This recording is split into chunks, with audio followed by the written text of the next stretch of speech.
આ લોકો લગભગ નીંદરમાં હે એવું લાગે. નીંદરમાં હે કે તો વાંધો સમજાય તો ખરું ને તમને કોઈને કે એવું નથી ને કે નથી સમજાતું એવું નથી ને? હા મને તો બધું સમજાય. એ દીશુનો ફોન આવ્યો ને એ કે જોજે કે મયુરને સમજાય કે નહીં. જાની હવે હા હવે રે ને હવે ખોટી રહેવા દે.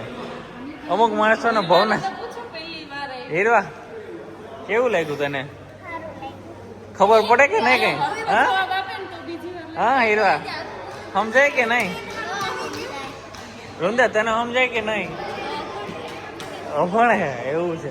તારે તો ભાવના જવું હતું હા મૂવીનું નામ પડ્યું તો ભવનાથ મૂકી દીધું, કેન્સલ કરી નાખ્યું. હાલો હાલો હા એટલે તમે બે હતું ને એટલે જ અમે કીધું હાલો જાય.